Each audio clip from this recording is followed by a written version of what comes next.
The third edition of the closed-circuit wrestling spectacular, Starrcade '85, would be a live simulcast from Greensboro, North Carolina and Atlanta, Georgia. For over 4 years, the Nature Boy Ric Flair has been king of the National Wrestling Alliance, currently in his third World Championship reign, and twice, the American Dream Dusty Rhodes has been atop the mountain, but for only a brief moment on both occasions. Flair defeated Rhodes to win the title for the first time, regained it from Harley Race at the first Starrcade in 1983, and successfully defended against Rhodes a year later at the second Starrcade, in 1984. The tensions between these two men resurfaced and reached its bitter peak when Rhodes came to Flair's aid following a cage match, where after defeating Nikita Koloff, the Russian Nightmare and his uncle Ivan trapped and assaulted him. Flair took offense to Rhodes' assistance, and just as he began berating Rhodes, the Minnesota Wrecking Crew, Ole and Arn Anderson, entered the cage and attacked the Dream. Despite the fact that Rhodes had rescued him from a brutal beating from the Russians, Flair joined the Andersons in mercilessly proceeding to break his leg. With his competitive future in doubt for several weeks, Rhodes vows to return and take away what means most to Flair. With the help of Baby Doll, Tully Blanchard quickly rebounded from losing his coveted television title at the Great American Bash by defeating budding superstar Magnum TA for the United States Championship. The two engaged in a bloody war lasting from the summer all the way into late fall of 1985, culminating in a steel cage I Quit match. The Rock and Roll Express quickly established themselves upon their arrival in Jim Crockett Promotions by upsetting the Russians for the NWA World Tag Team Championships. Although having lost the titles back to the Russians more than a month prior, the Red Hot Express looks to prove their supremacy once again. These monumental collisions plus more, simulcast live from Greensboro and Atlanta, Starrcade '85, The Gathering.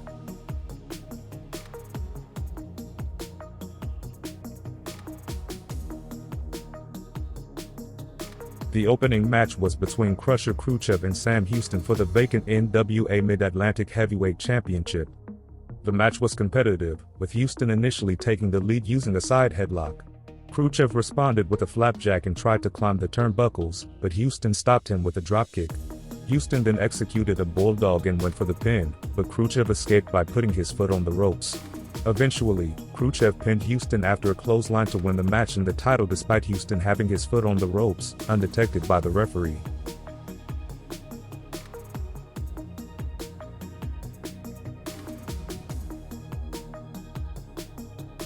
The second match was a Mexican death match featuring Abdullah the Butcher and Manny Fernandez. Abdullah started strong, using weapons to attack Fernandez's head. Fernandez countered by hitting Abdullah with his boot and belt. He attempted moves like the flying burrito and a flying clothesline but missed a splash. Abdullah tried to thrust Fernandez into the turnbuckle but ended up hitting the ring post. In the end, Fernandez grabbed the sombrero to win the match.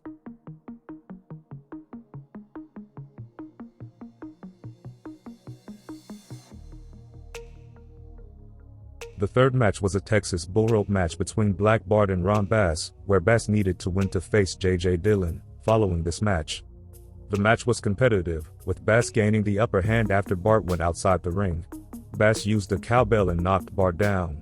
After hitting Bart with the cowbell again from the second turnbuckle, Bass pinned him for the win. The win afforded Bass the opportunity to face J.J. Dillon. Dillon attacked Bass immediately, and during the fight, Bass accidentally struck the referee with the cowbell. Black Bart then came in and performed a pile driver on Bass, allowing Dillon to pin him to win the match.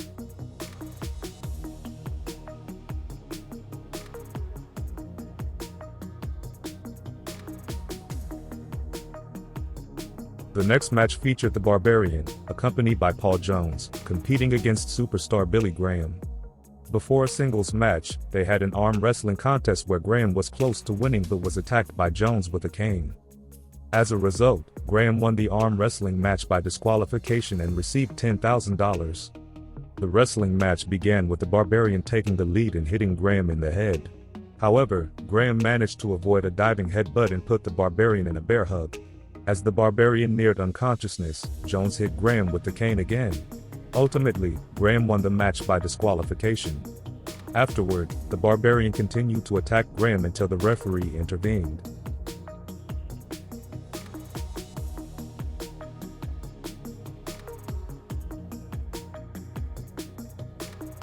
Buddy Landell and Terry Taylor competed for the NWA National Heavyweight Championship next. The match was intense and saw J.J. Dillon come to ringside. During the contest, Taylor had a side headlock on Landell, but Landell pushed him into the referee, knocking him down.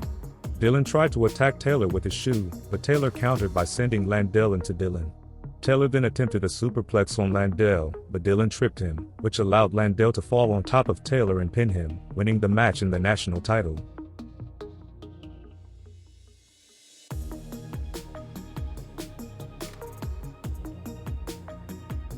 The next match featured the Minnesota Wrecking Crew, Ole and Arn Anderson, against Wahoo McDaniel and Billy Jack Haynes for the NWA National Tag Team Championship.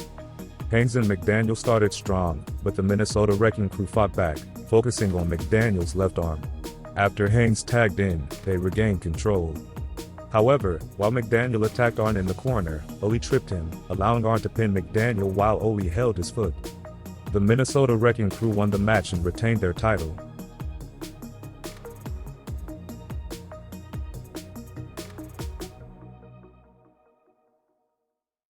The event continues with an I Quit match in a steel cage between Magnum TA and Tully Blanchard, with Baby Doll.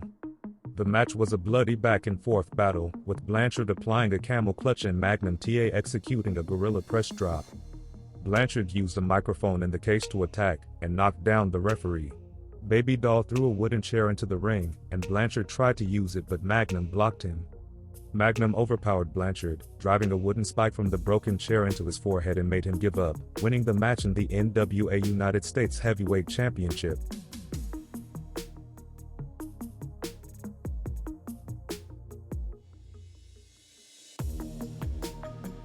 The Atlanta Street Fight featuring the Midnight Express, Bobby Eaton and Dennis Condrey, with Jim Cornette, against Jimmy Valiant and Miss Atlanta Lively would be the next special attraction.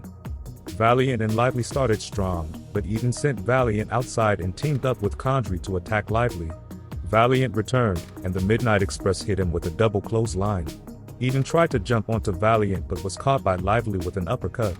Lively then pinned Eaton to win the contest. Jimmy Valiant and Miss Atlanta Lively proceeded to undress Jim Cornette in the match's aftermath.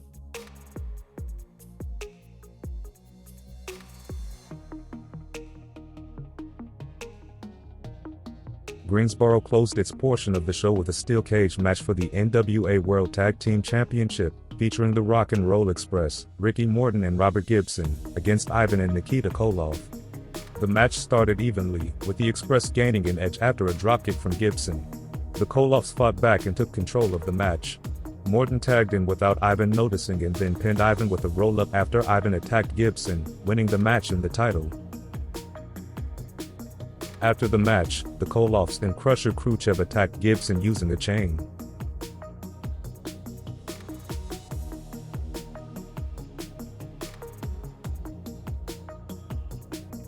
The main event, in Atlanta, featured Dusty Rhodes and Ric Flair competing for the NWA World Heavyweight Championship. Rhodes began strong, using bionic elbows and targeting Flair's right foot by sending it into the ring post. After a failed figure 4 leg lock attempt, Rhodes injured his left ankle. Flair then took control, targeting Rhodes' left leg and applying the figure 4 leg lock, but he broke the hold when Rhodes rolled over. They exchanged blows before Rhodes accidentally knocked the referee outside the ring. He applied the figure 4 leg lock, but the Andersons interfered. A new referee appeared, and Rhodes managed to pin Flair with an inside cradle, winning the match and the championship.